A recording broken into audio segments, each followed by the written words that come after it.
Today we're going to be discussing the Battle of the Somme. Well, we will be focusing mainly on Field Marshal Sir Douglas Haig.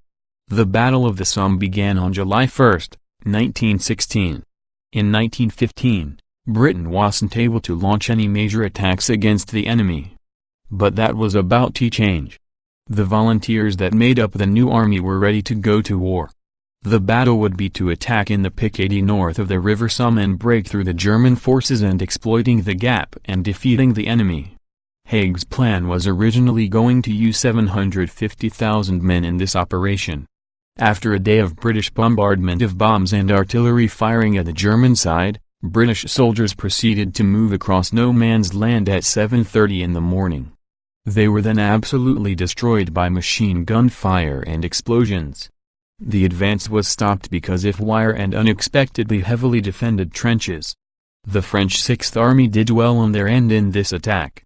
But the British Army suffered many losses in life. Only on the first day of the Somme were 60,000 men injured or killed.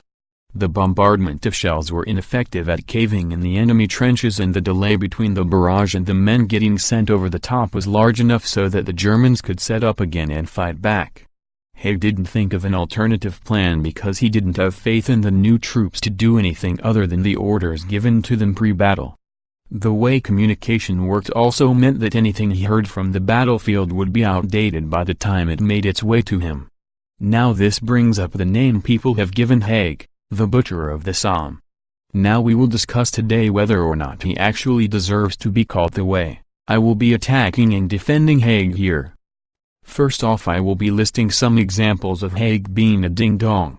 First off, his absolutely amazing plan caused 60,000 casualties day one.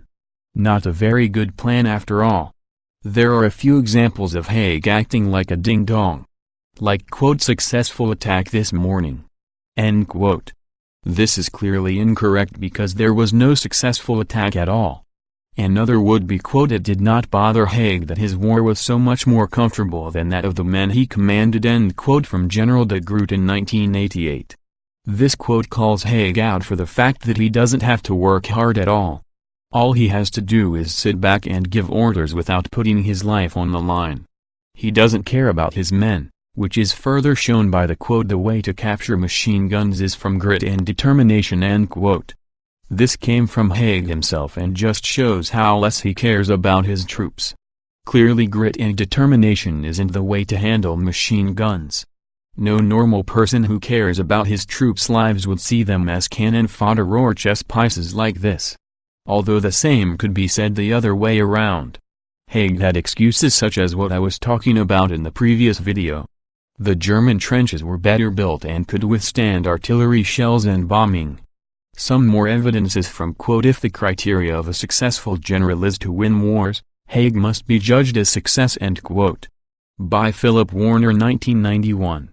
This quote is backed up by the fact that many German prisoners were taken during the Battle of the Somme, showing that he was actually able to do something in the Allied favor. His attack and strategy was ineffective, and because of the communication limitations in the olden days, news from the front lines would be reaching him way later than what would actually be happening. The GHQ actually changed what was written in order to maintain Haig's morale, so he had no way of knowing that his plan was a disaster. In conclusion, Haig doesn't deserve to be called the Butcher of the Somme because even though his plan was ineffective and got many people killed, he had no way of knowing changing his plan. Although some things he says is just borderline stupid. I don't think putting on your big boy boots and believing in yourself is enough to stop a bullet traveling through your skull.